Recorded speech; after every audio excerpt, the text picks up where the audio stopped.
It certainly wasn't my winning friends and influencing people talents, because last night I really set somebody off because of something I hadn't discussed on my show. Now, you know you're going some when I figure I'm going to make people mad for what I do say every day, but when I'm making people mad for what I don't say, you really got to wonder.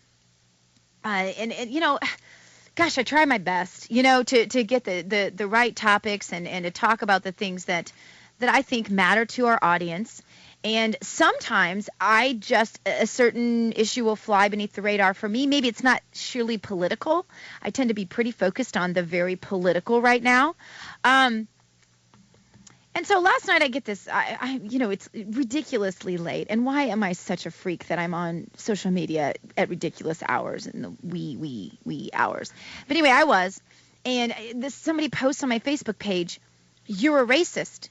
You don't care about what happened in Sandford, the Florida case. That makes you a racist." So I go to the guy's page. I look. And he's got a big old honking cross. I mean, the biggest cross I've ever seen on someone's Facebook page. It's massive. So he's like a Christian.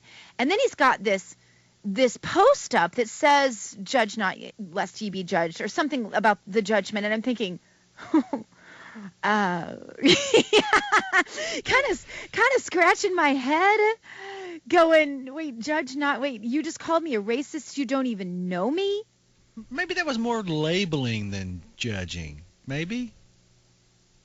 I don't know, because I'm just not the politically correct thought police, you know? And so I don't know these things. I'm thinking, wait, okay, so wait, I'm a racist. Well, the part that kind of flew in the face for me was that what I was doing was I was online looking at stuff to post in recognition of National Down Syndrome Awareness Day. A very special day. It was yesterday. And I wanted to do some things to commemorate just my love for those people. My son Samuel, yes, but, you know, my son Samuel is honestly, you know, he came in later.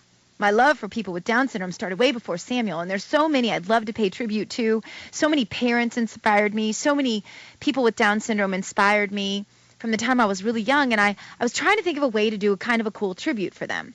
That's what I was doing online when I got this accusation.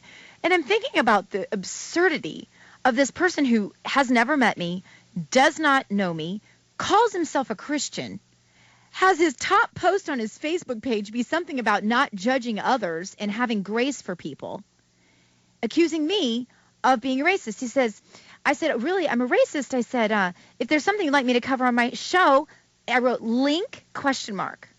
Meaning, why don't you post your link on my page? I make my page available.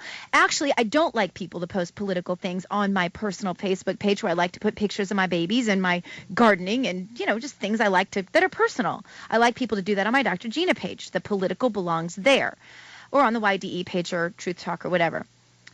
So he writes me back, "Yes, you are a racist. I've listened to your show. You haven't talked about this Sandford case. That makes you a racist." I said, "That's ridiculous. You know, I've adopted a minority child." "See, I told you you're a racist. You shouldn't even talk about his race." Like, wait, what? You're the one who brought up race. How am I? This is just, and so banished, gone. He is gone from my Facebook. He's gone. He's banished. He's blocked. He's reported. He's spammed out. He's gone. Because I'm not going to have that kind of stuff, you know? Life is too short. I invited the guy to post his link on my private Facebook page of a political story that, frankly, I don't really want on my Facebook page. But I was willing. If you want to give me a link, okay, go ahead and post it. He thought I meant, what's my link to that story? Like, Oh. I can't understand it for you, sir. I can't possibly understand it for you. So then, of course, today, this police chief steps down. And I'm thinking, you know, boy, I'd really like to talk about that story. But you know what? I'm not gonna. Because I'm not going to be told by a real racist that I am a racist when I'm not a racist, and my life proves it out. When I was willing to give him space and time on my show every day, do I not put the liberals and those who disagree with me to the top of my calls? Absolutely. And you're not a conservative. Well, you know. And you'd call me out if I didn't do what I say I do every day on radio. Right. Yeah, sure. Why not? And I do that every day on radio. You do. And so I don't think I have to take this. I don't think I have to take it. I don't think I have to be told, manipulated into covering a story that I don't have to cover when there are 500 heartbreaking stories out there. So I just want him to know that I'm not covering that story because I think that his tactics were bullying, harassing, playground politics, immature, uninformed, by the way, racist, judgmental, and rather arrogant. And unchristian, I might add, just in case I didn't cover it all.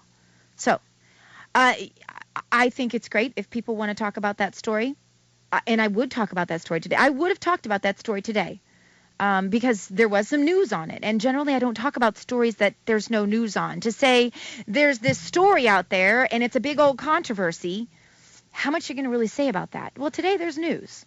And I thought, you know what, I'd like to talk about that. Too bad. Too bad. But another thing, another accusation, this same lovely individual who I'm sure is going to apologize to me. I told him he owed me an apology before I banished him from my life. And another thing that he said is, oh, no conservative outlets are calling it. Okay, can I tell you, I listen mostly to conservative outlets, and I listen to them all day. Without exception, every single conservative outlet, television, radio, or otherwise, that I have looked at, gone to, listened to, watched today, has covered it. So let me add to the list of things that this man is after he called me names. Hypocrite.